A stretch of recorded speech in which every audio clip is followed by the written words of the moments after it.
reality. This is a humanitarian crisis that we're dealing with. Lives are at risk right now. Neskantaga has the longest running boil water advisory in Canada. You hate to see your relatives, your children, your future living in this condition, and there seems to be no end. The 260 people that live here haven't had access to clean drinking water for 26 years. It doesn't matter how many billions and millions they spend on Indigenous projects, the underlying model remains broken and they don't seem to want to fix it. We're still thought of as less than human, as objects, as things, as a problem. Enough is enough. I want to be able to turn on my tap and drink the water.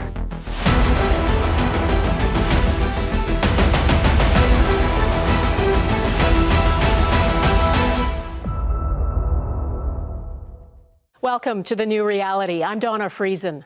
Turning on the tap and getting clean, fresh drinking water is something most of us take for granted. Yet it is still a dream for people in dozens of First Nations across this country. Global News has been part of a year-long investigation that's shining a spotlight on communities which don't have clean drinking water.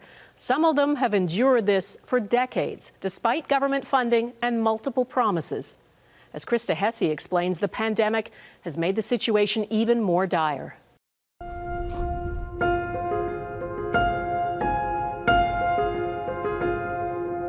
This is Neskantaga First Nation, a remote fly-in community in northern Ontario.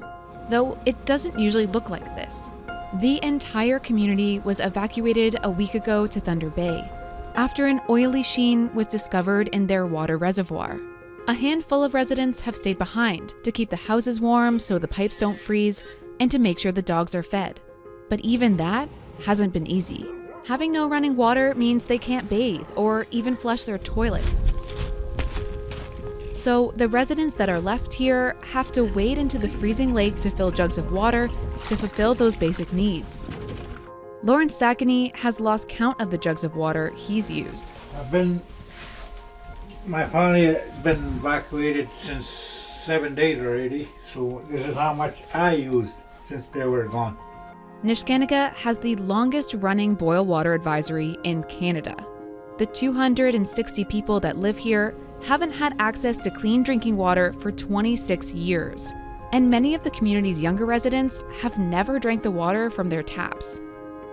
Neskantaga Chief Chris Muniz says it pains him to see the conditions his people have to live in.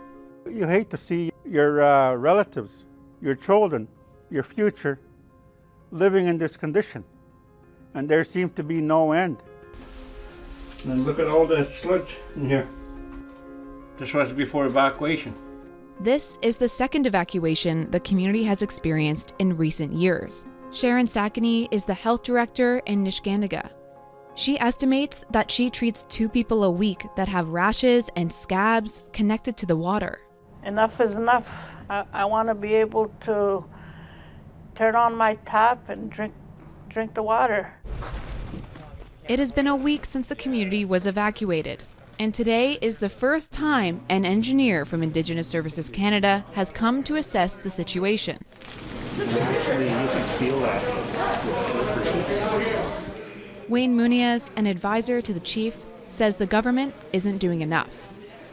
This is a humanitarian crisis that we're dealing with. Lives are at risk right now. All we do is get water, buckets of water out the lake to try to figure out a way how we're going to live every day. Since 2015, the Trudeau government has pledged more than $2 billion to address the water crisis in First Nation communities. And part of that strategy has been to build and upgrade water systems on reserves across Canada. A year-long investigation by universities and media organizations including Global News, APTN News, and the Institute for Investigative Journalism reveals government policies and a lack of oversight has led to allegations of flawed and incomplete work being done on First Nations, endangering the health of entire communities. So often we'll go in afterwards and talk to water treatment plant operators and they'll say, well, we expected them to give us something that's functioning and this is not. Jessica Vandenberg is an engineer and consultant who works with Indigenous communities on infrastructure projects. She's a 60s scoop survivor from Denetah First Nation. Neskantanga's water treatment plant was built in 1993, but only 2 years later, the community came under a boil water advisory. For years, the community has tried unsuccessfully to secure funding through the onerous government system in order to build a new water treatment plant. But instead of a complete overhaul, the government greenlit upgrades to the plant in 2015. When it comes to Indigenous communities, the money flows a little differently. It flows through Indigenous Services Canada. It has a lot more hoops to jump through for money and funding for infrastructure to get to the communities. In order to get funding, First Nations have to complete feasibility studies and prepare project proposals. Once that's submitted to Indigenous Services Canada, nations can find themselves in a long line of worthy applicants. So if you're not picked for year after year after year after year, your study is getting older and older and older, and populations are growing, and existing infrastructure is deteriorating, sometimes very rapidly. Once a proposal is picked, the nation will begin a tendering process, allowing companies to bid on contracts for the design and construction. On paper, First Nations should have the final say in who they work with, but that's not always the case.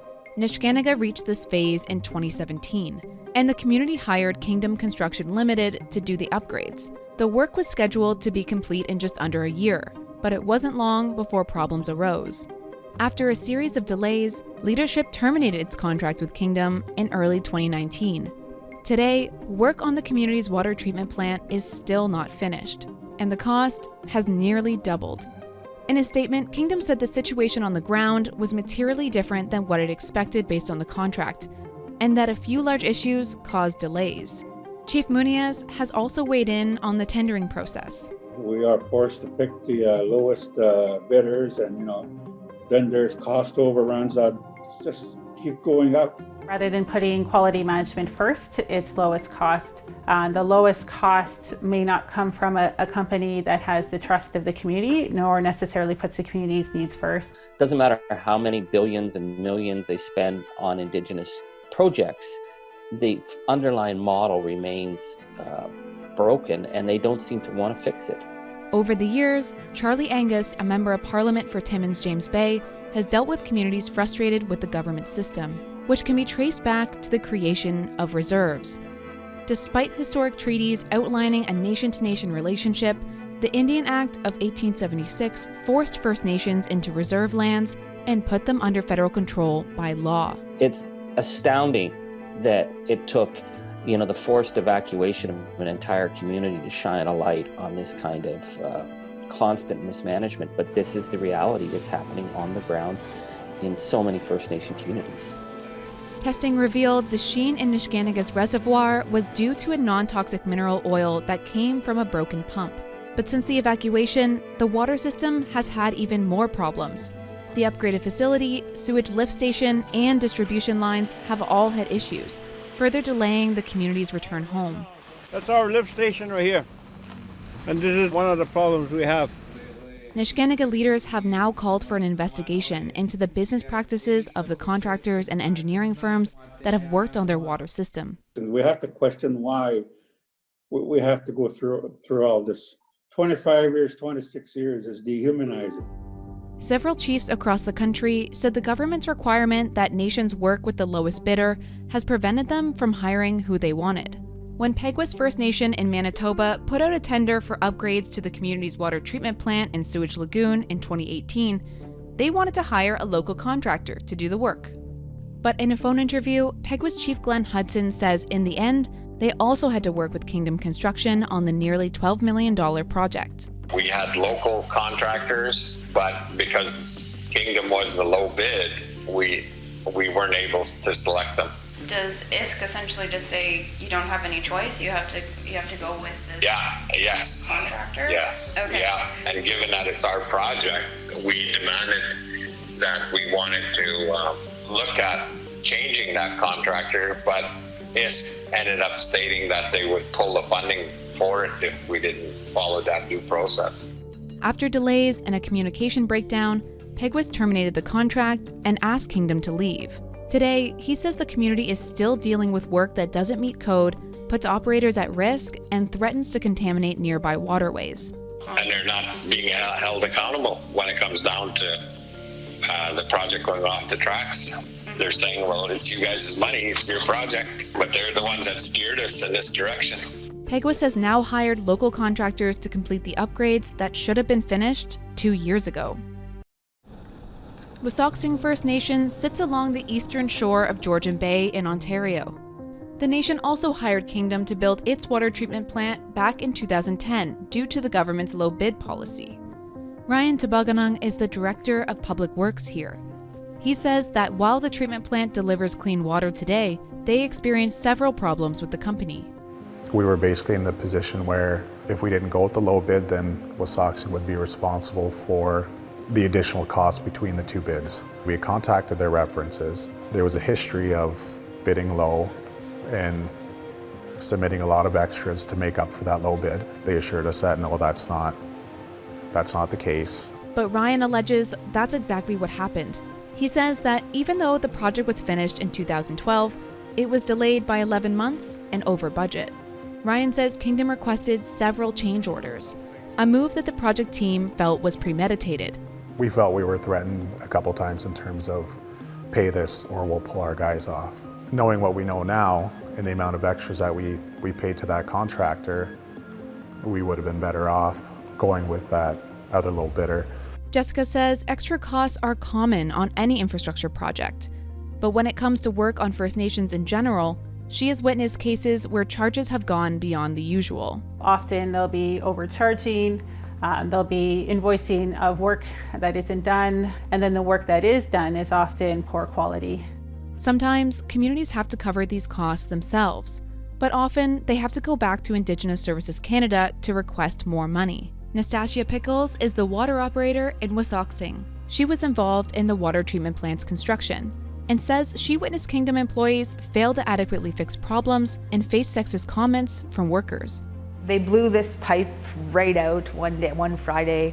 The whole water plant was covered in water and they duct taped it back together like for the weekend. Like they didn't attempt to replace it or anything. And I was mopping up the mess and one of the workers, he's like, oh, last time I was here you were cleaning and this time you are again. That's the right job for you.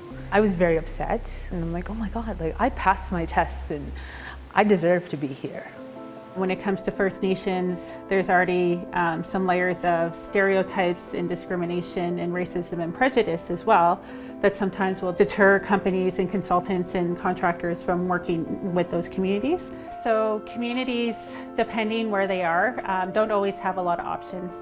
One First Nation told Global News and its partners it was satisfied with Kingdom's work. But when Ryan gets calls from communities asking if he would recommend working with the company, he doesn't mince words. My answer was no. Kingdom also says it is not aware of any evidence of racism by the company or its employees, and that they take these types of allegations very seriously. In a phone interview with APTN's Melissa Ridgen, the president of Kingdom Construction said his company wanted to avoid First Nations projects in the future.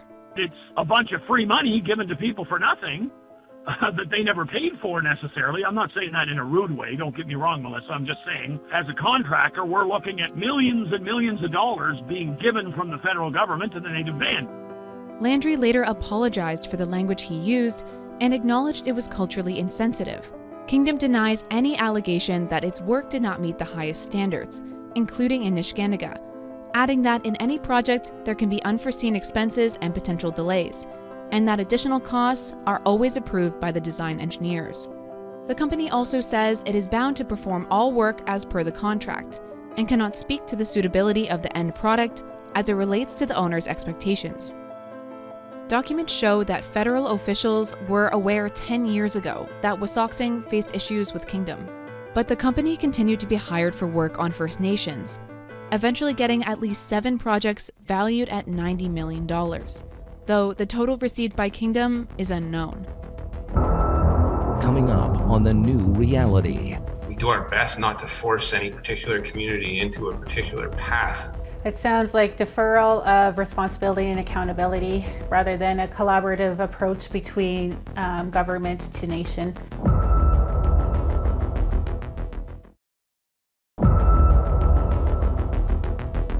The federal government is poised to break its promise to end all boil water advisories in First Nations communities by March. A joint investigation with Global News reveals allegations of incomplete and faulty work, plus delays and overcharges. Those are some of the concerns from First Nations communities that we took to the minister responsible for Indigenous Services. Again, here's Krista Hessey. In an interview, Indigenous Services Minister Mark Miller wouldn't comment on specific contractors, but said the findings of our investigation were startling. The reporting that you and others have done was certainly alarming. Issues with Kingdom were flagged as early as 2010, yet the government awarded the company 6 more major water projects after that. Why did that happen? These are decisions that are taken with the community. We do our best not to force any particular community into a particular path. It sounds like deferral of responsibility and accountability rather than a collaborative approach between government to nation. According to Indigenous Services Canada's guidelines, First Nations should award the contract to the lowest acceptable bidder, provided that the contractor's tender is complete and they appear capable of doing the work.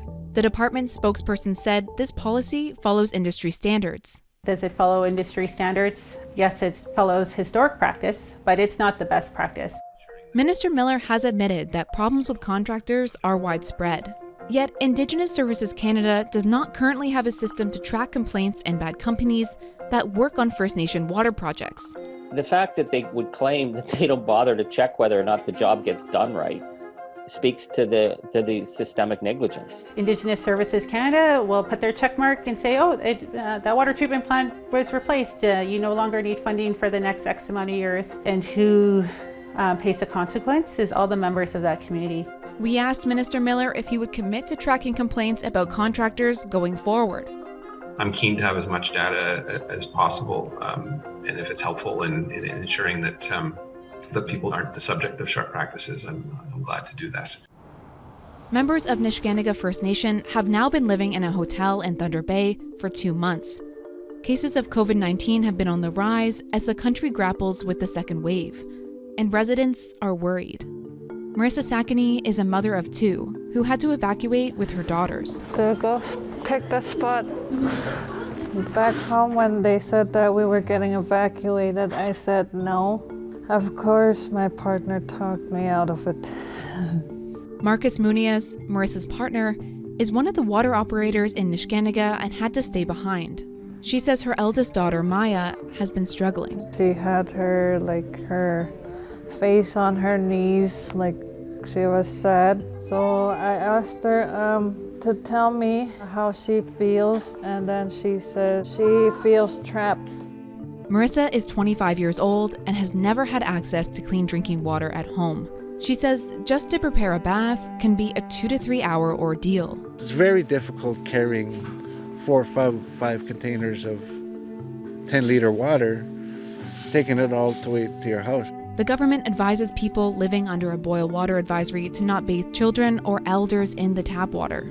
But often, people have no choice. The only access to clean drinking water in the community is a reverse osmosis machine located in a tiny shed on the edge of the reserve, and it often breaks down. Marissa says her daughters have suffered from skin rashes and sores, and that the outbreaks have caused her to sometimes be scared to bathe them at all. But despite these challenges, she wants to go home, even if the boil water advisory is still in effect. We did it before, so we could do it again. Still gotta pack. Just a week before Christmas, the community got news it would be able to return to Neskantaga. Finally, it was time to go home.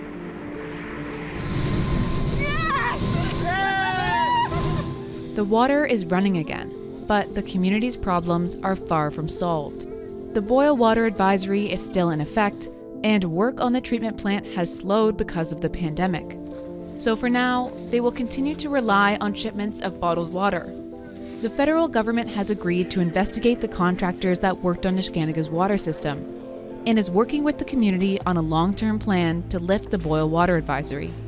But Chief Muniz says he believes it'll take an entire generation to heal people's distrust for the water. We need to work on the trauma that they faced over the 25 years.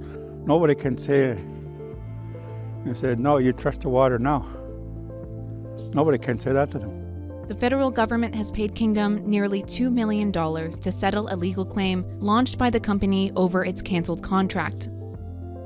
The consequences of the low bid system and lack of oversight stretch far beyond one contractor and 3 communities. And these are just some of the challenges contributing to water insecurity on First Nations. Some communities lack pipes to connect treatment plants to homes, while others have trouble retaining certified water operators. But as our reporting further illustrates, what connects all of these chronic issues are the colonial structures in place that impede the development of these communities and the delivery of basic services like clean drinking water. We're still thought of as less than human, as objects, as things, as a problem, as an issue that can be swept aside and you put them in the reserves and then you can just ignore it. But we can't be ignored. We are people, and we are people that live within this country, a nation of nations. We have a right, and we need people to help us get basic human rights to all of our people. Because the government isn't going to change unless the voices of Canadians and Indigenous people speak up and make the government pause and listen, and then change will come.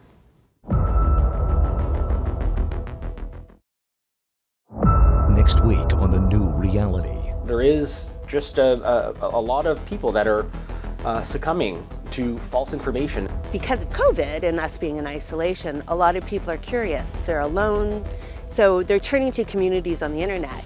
People who tout conspiracy theory, they actually take advantage of people's fears.